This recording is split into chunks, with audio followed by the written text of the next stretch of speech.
Good morning.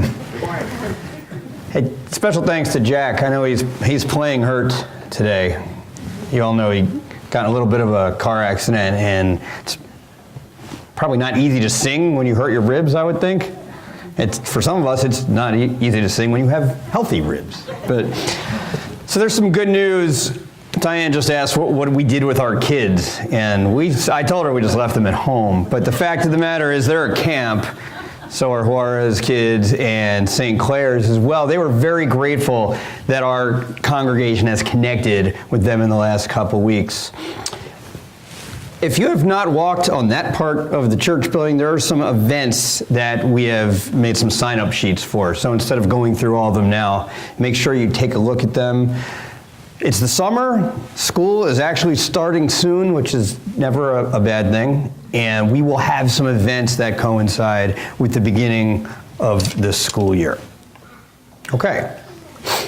Today's lesson is titled, Divided We Fall. We're going to look at Mark chapter 3, verses 20 through 27. If you remember last week, I did something a little strange. We looked at two different passages that were almost bookends of today's text.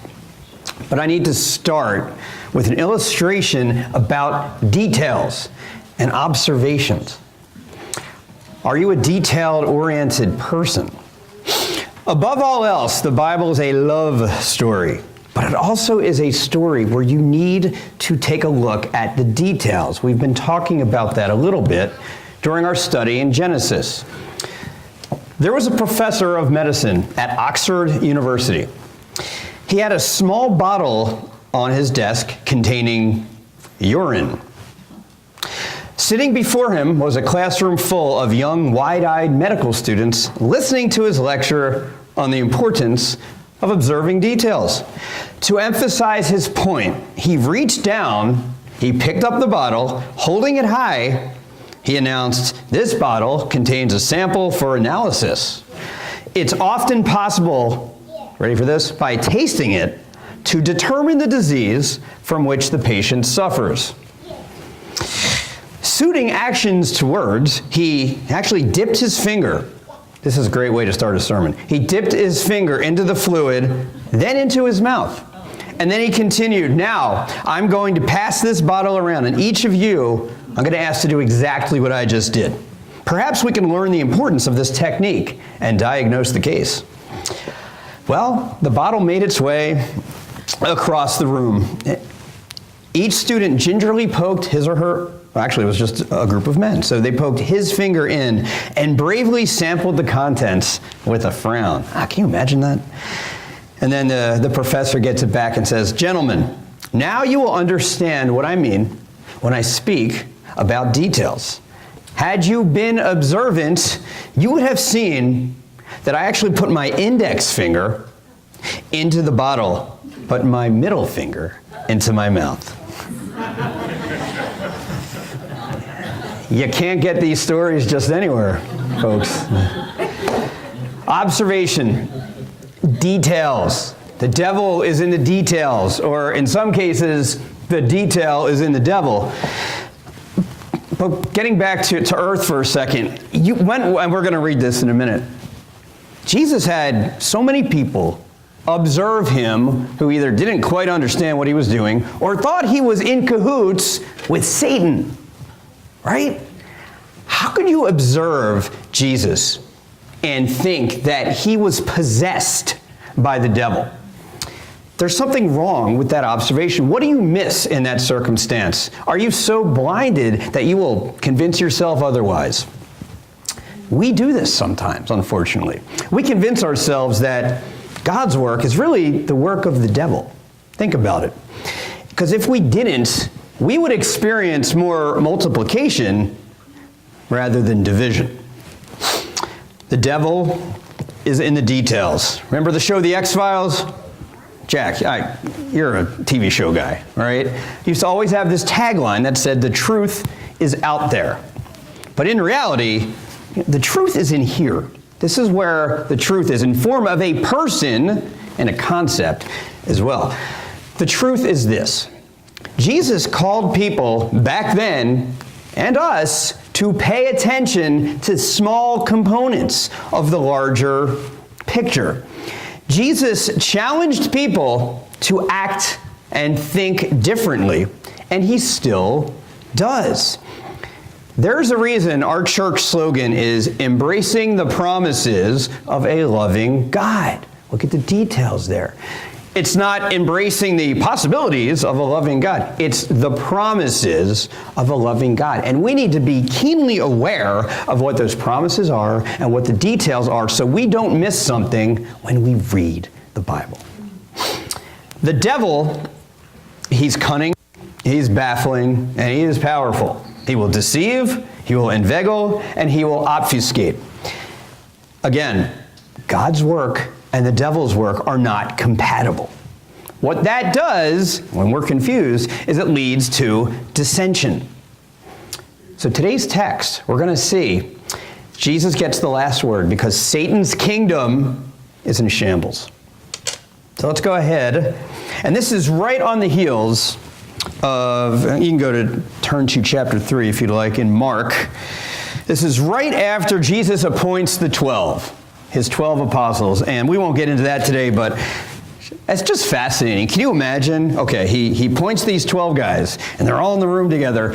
Most of them did not know each other at this time, and they're probably looking around, and I wonder what that was like. Do you think they just stood up and shook Andrew? Peter, Judas, here's Simon the Zealot. He probably has a knife. Can you imagine how crazy that was? I can't but imagine that someone was saying, this guy Judas, I don't know.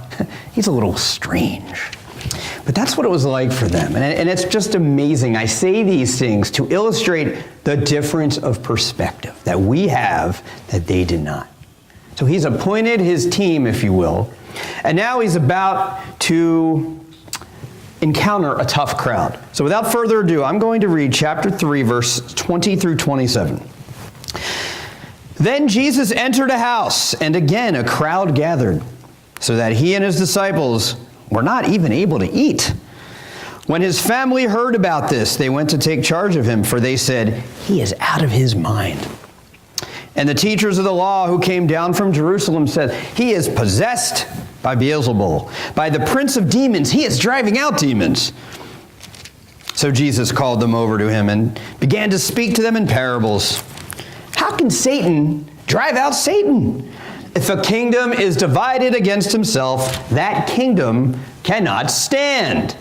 If a house is divided against itself, that house cannot stand. And if Satan opposes himself and is divided, he cannot stand. His end has come.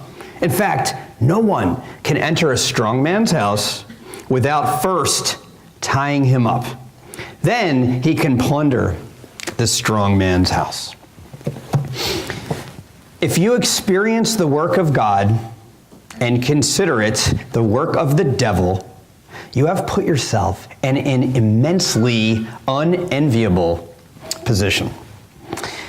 Satan will convince you that a little sin is okay. It's all right to tell a white lie, exaggerate now and then, so long as it's sandwiched between two truths, right? That's when Satan's at his best. I mean, remember, if you remember Samson, even a lion's carcass can yield some honey. Be careful who you're dealing with. And that last point here, one of the reasons Christ came to begin with, if not the most important, one of the most important, was to destroy the works of Satan. He will defeat Satan. We might not see that crystal clear right now today in our lives, but eventually we're going to get there, and I sleep a lot better with that knowledge.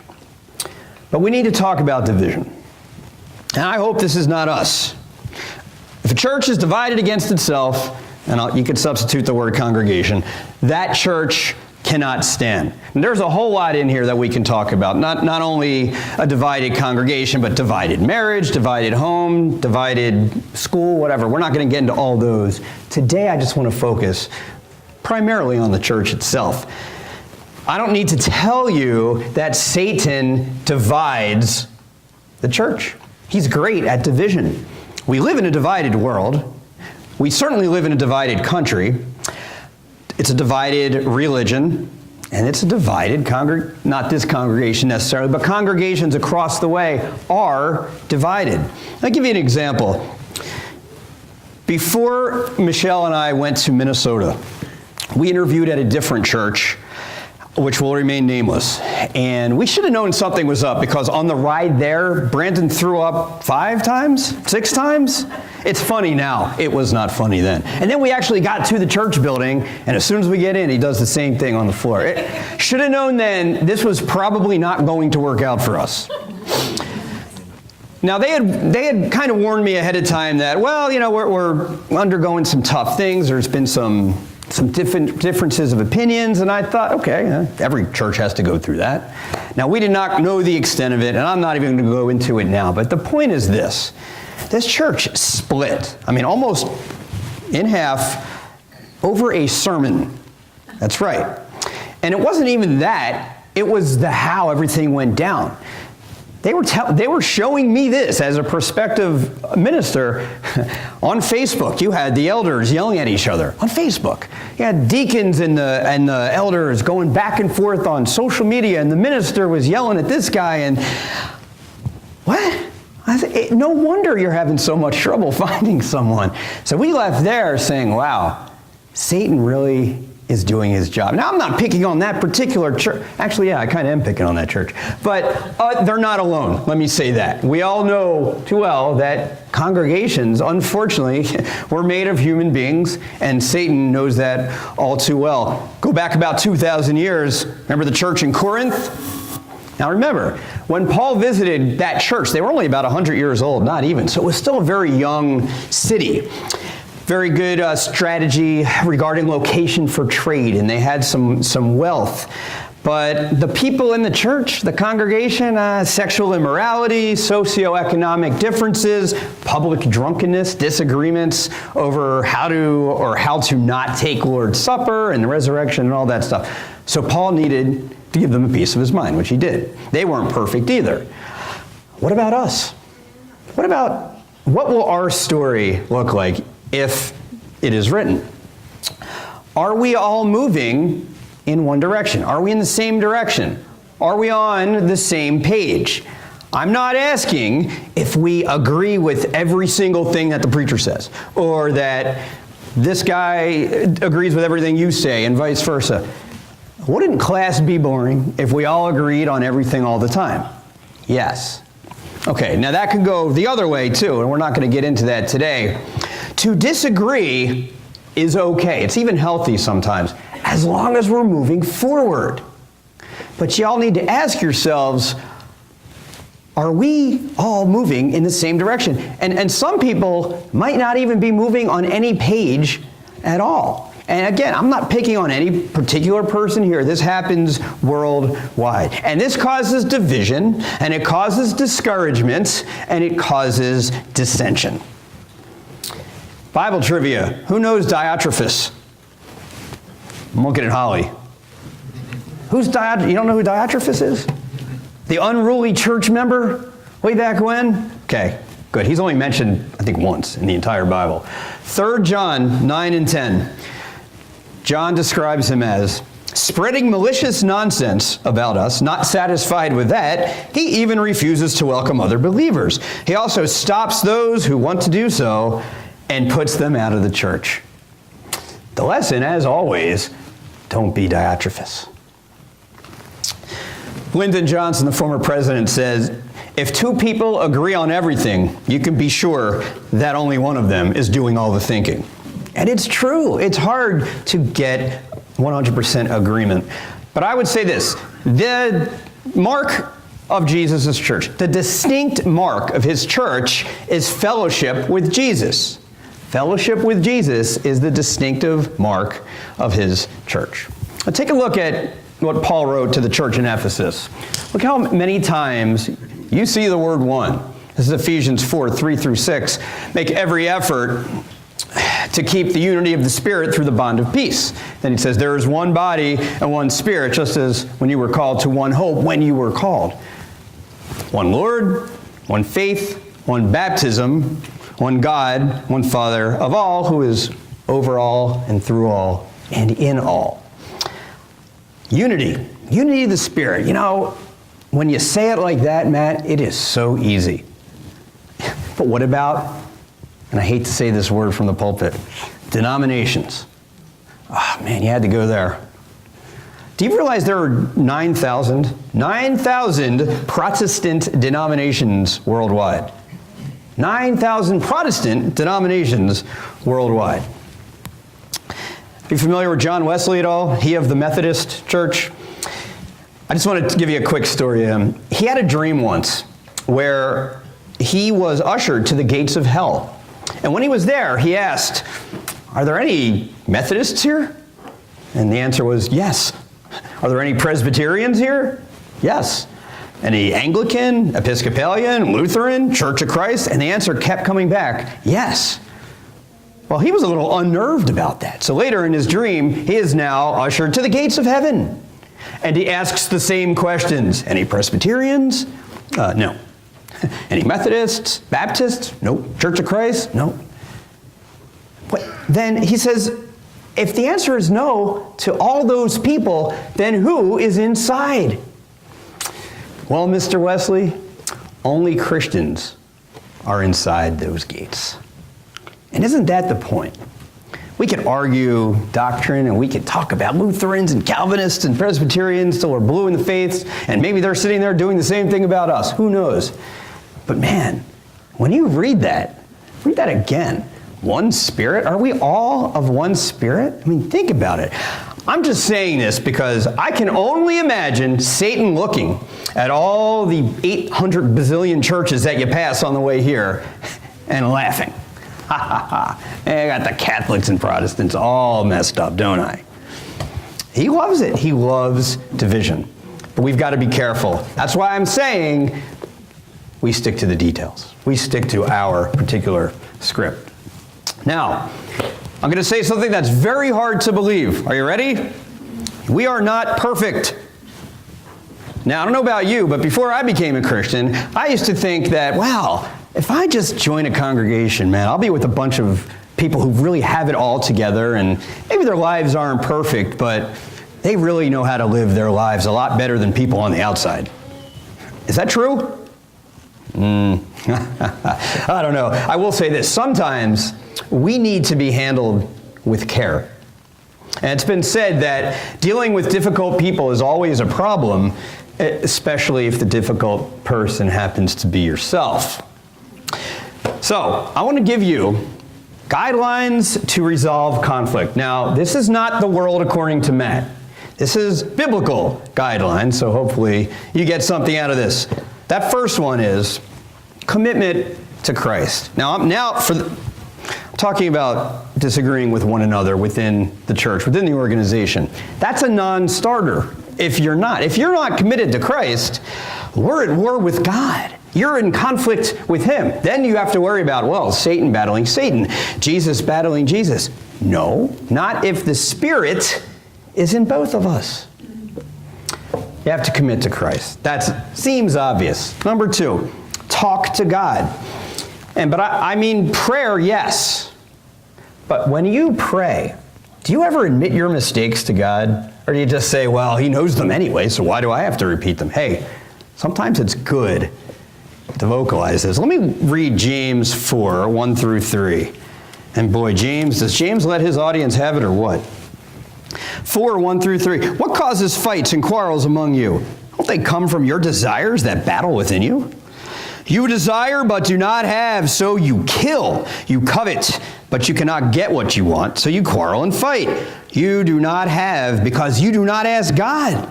When you ask, you do not receive, because you ask with wrong motives, that you may spend what you get on your pleasures. The second point is very similar to the third. Honestly analyze the problem. Honestly analyze the problem. Where am I going with this? One question I always like to ask myself whenever I'm in an argument with anyone is, what is my role in this?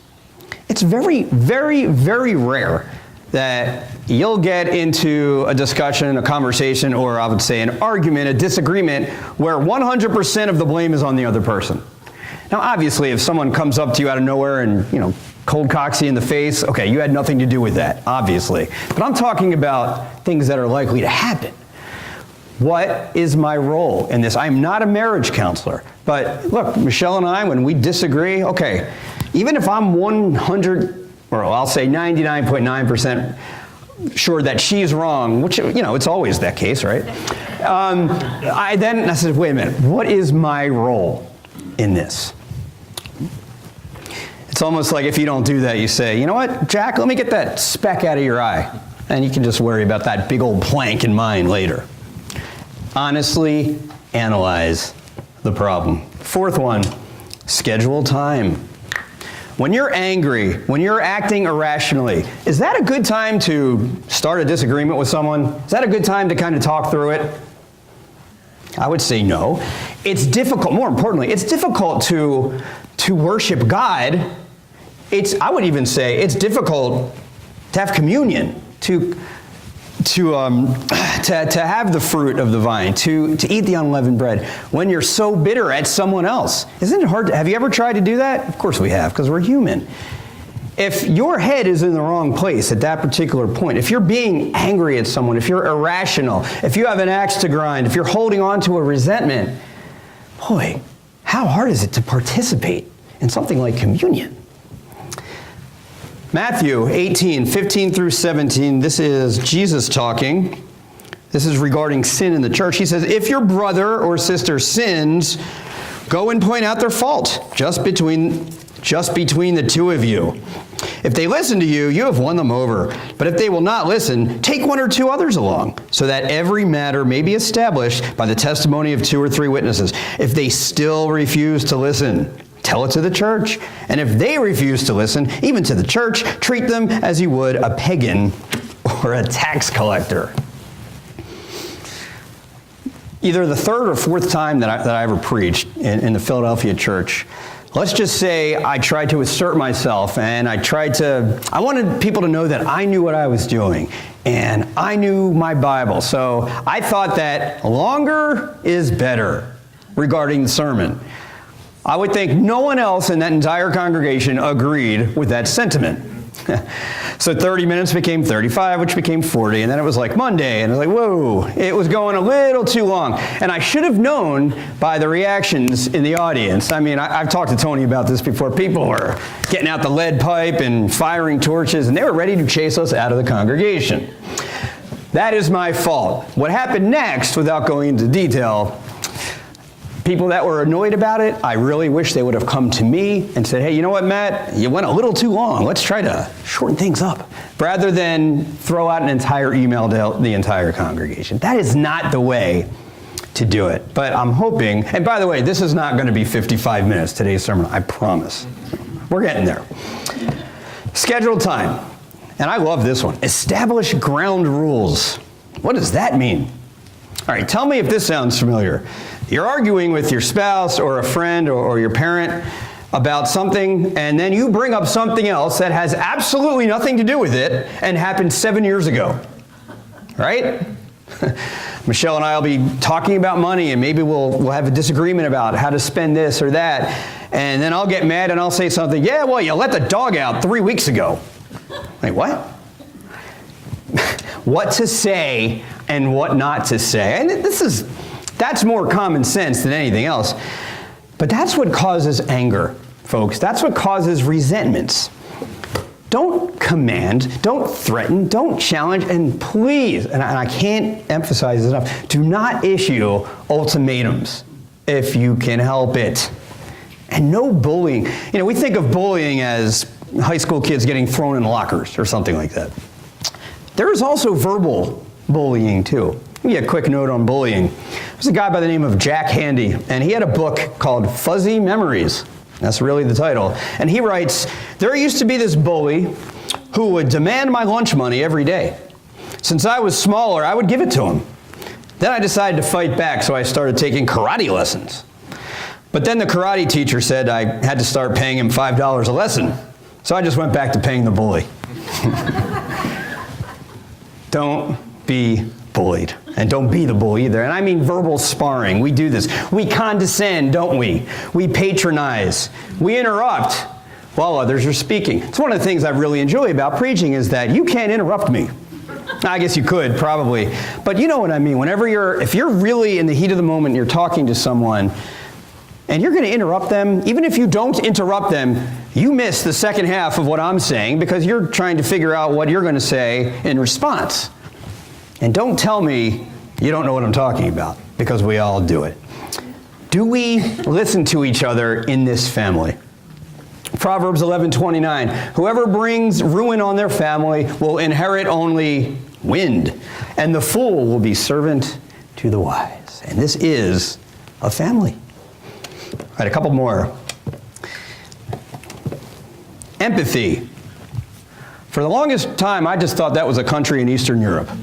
But apparently, it means putting yourself in someone else's shoes. How about that? Do you consider the interests of others more important than your own?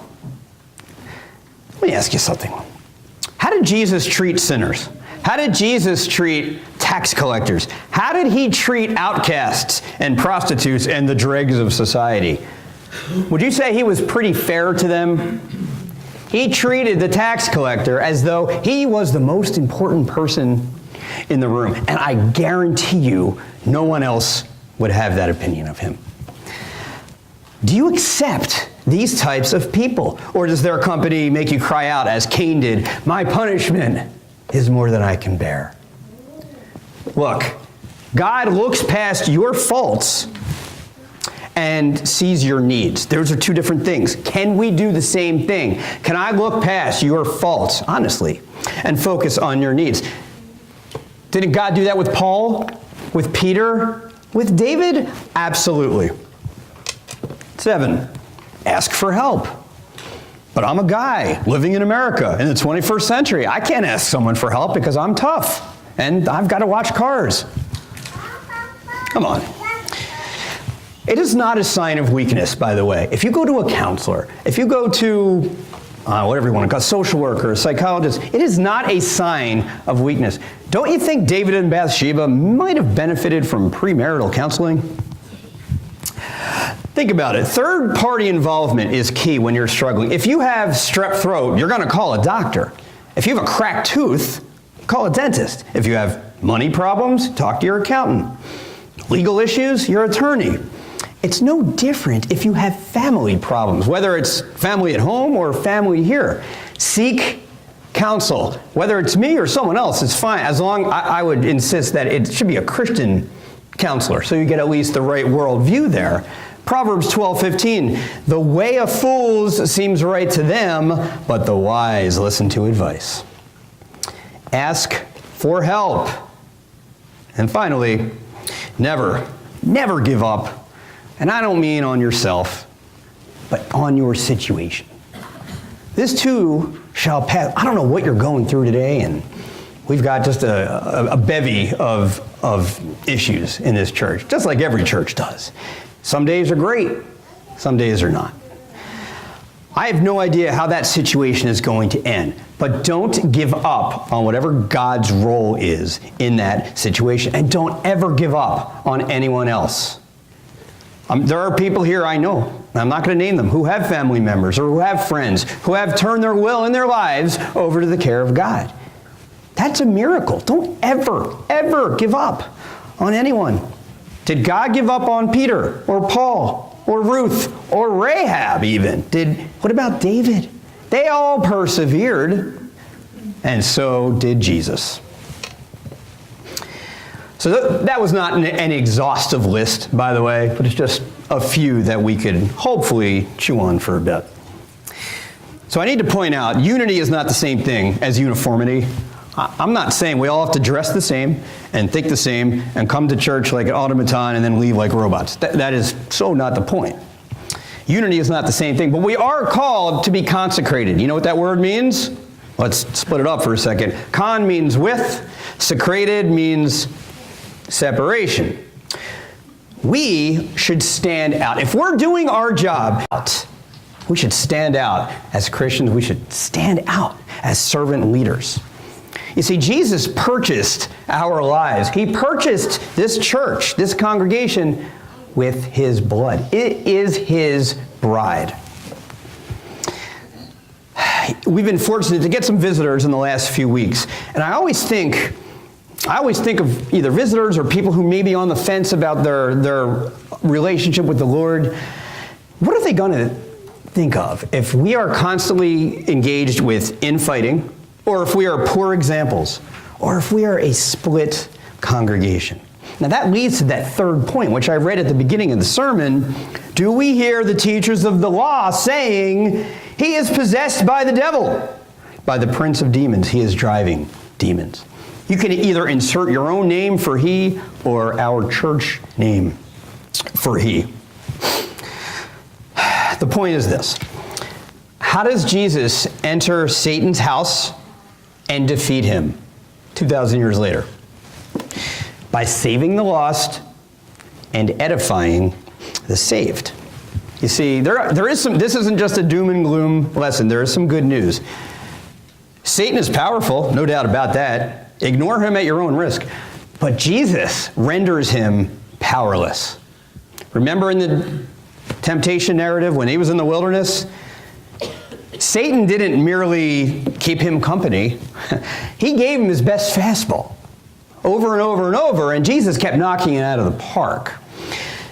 Satan will tempt us. Satan will divide us. He does it at home. He does it in our marriages. And by the way, I just need to point out, the number one tool that God will use to shape you is your spouse. Think about that. Now, Satan doesn't want you to know that. He wants you to constantly argue and tell you, you can do better. There are plenty of fish in the sea, he'll tell you. Don't listen to that nonsense. You listen to the Word. You listen to Christ, because he will dominate Satan during these situations. He is relentless, is Satan, no doubt about it. He's a warrior. He is a serious force to be reckoned with. But ultimately, he's an unworthy adversary for your Lord and Savior. You see, Satan's hatred and deception cannot touch a church. It cannot touch a family. And it cannot touch a home unified by the love of Christ. Because love rules not by force, but by a cross. If you have not been baptized, you might not know what I'm talking about. You might not know the power of that cross. It's so important for you to do that today. Or at least come talk to someone about this so we can plan for your future, which has to start immediately, because you just never know if tomorrow or even tonight will come. And let me just say in closing, baptism is a heart thing. It really is. You're saved when your heart is changed.